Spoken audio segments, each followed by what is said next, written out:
Vamos rever a fotossíntese. Tal como vimos, este processo é realizado pelos seres autotróficos, que são as cianobactérias, do reino Monera, as algas, que pertencem ao reino protista, e as plantas. Vimos também que a fotossíntese consiste na produção de compostos orgânicos a partir de compostos inorgânicos. E a fonte de energia é a luz. Vimos também na aula laboratorial que são os pigmentos fotossintéticos que captam a luz. E as radiações azul, violeta e vermelho-laranja são as mais absorvidas, permitindo uma taxa fotossintética maior. Outro pormenor importante. Disse há bocadinho que as cianobactérias são do reino Monera. E, como sabemos, os seres do reino Monera são unicelulares e procariontes. Daí não têm cloroplastos. Por isso, nas cianobactérias, este processo realiza-se em lamelas fotossintéticas. Nas algas e plantas que são eucariontes, é nos cloroplastos. Também estivemos a ver a equação geral da fotossíntese. Deste lado temos os reagentes, deste lado a equação e destes produtos de reação, como já sabem. A luz e a clorofila aparecem em cima e em baixo da seta porque a sua presença é importante e a fotossíntese só ocorre na sua presença, mas não são reagentes porque não se convertem em produtos, não se transformam. Depois temos na equação geral aqui a verde, o reagente da fase fotoquímica e o produto. Da fase química temos o CO2 e a glicose. A água tanto se produz numa fase como noutra. Vamos às fases em que se divide a fotossíntese. As etapas são duas.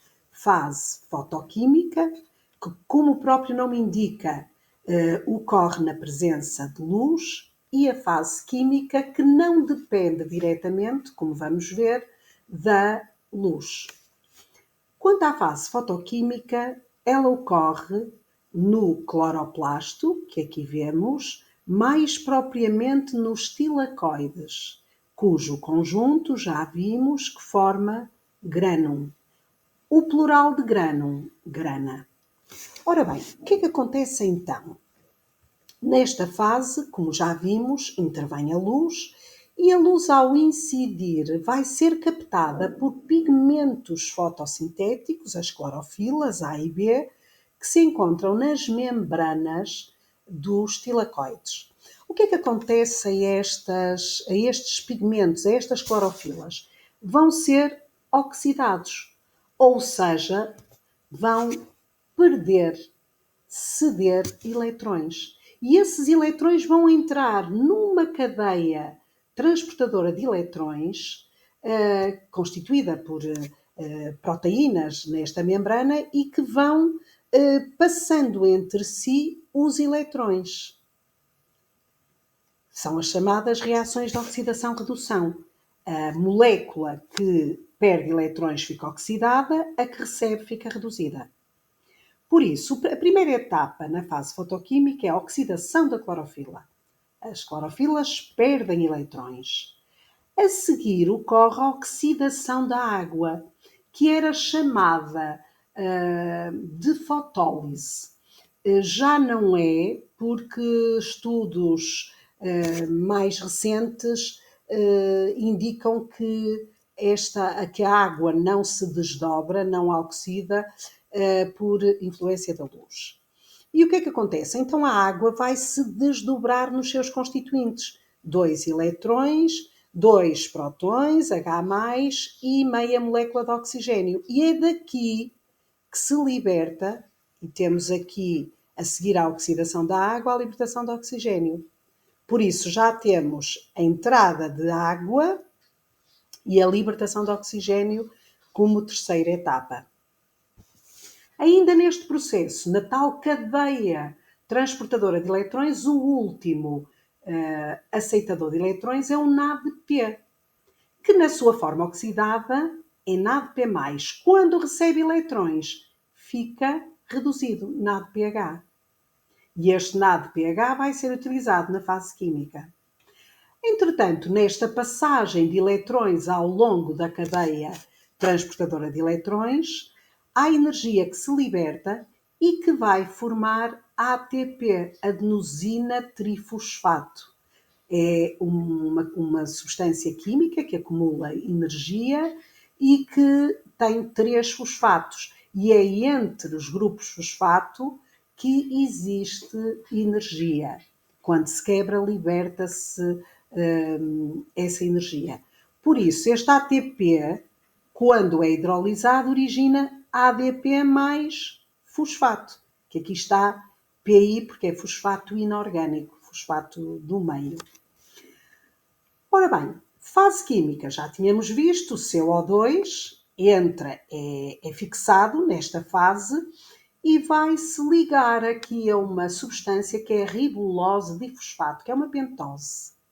Esta fase ocorre no estroma, como vemos. Entretanto, aqui os compostos no ciclo de Calvin vão ser fosforilados pelo ATP, que se transforma em ADP mais fosfato, e vão ser reduzidos pelo NADPH, que fica na sua forma oxidada, e que vão ser reutilizados na outra fase.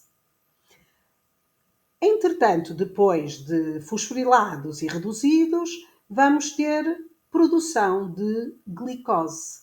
Os restantes produtos do ciclo vão regenerar o primeiro composto do ciclo de Calvin, que é RUDP, ribulose difosfato. Só um pormenor. Esta fixação de CO2 pela RUDP vai ser catalisada por uma enzima que é a enzima Rubisco. Em relação às moléculas intermediárias, o dinucleótido, que transporta eletrões de alta energia, NADPH, e ATP, o nucleótido que acumula e mobiliza energia, não aparecem na equação geral, mas produzem-se na fase fotoquímica e são utilizadas na fase química.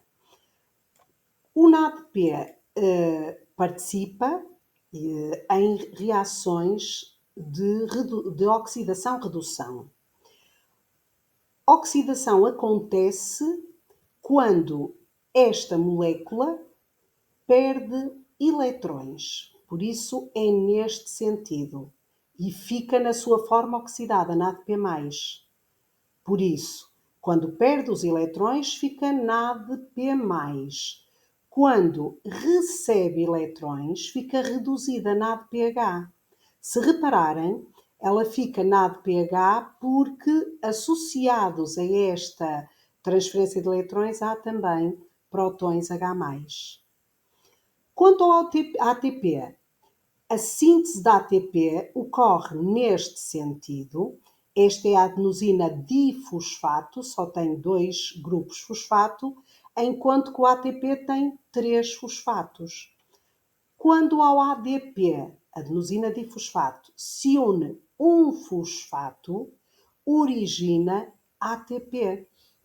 Como houve a junção de um grupo fosfato, dizemos que ocorreu fosforilação. Claro que isto é uma reação de síntese e, como sabem, numa reação de síntese é preciso fornecer energia, é uma reação endoenergética, e por cada ligação química que se estabelece, liberta-se uma molécula de água. Quando ocorre a hidrólise da ATP, é chamada desfosforilação. Porquê? Porque o ATP vai perder um grupo fosfato. É necessário, por ser uma reação de hidrólise, fornecer água e, a partir desta reação, ficamos com ADP mais P e liberta-se energia. Por isso, agora sim está tudo revisto sobre a fotossíntese. Era importante fazerem exercícios do manual escolar.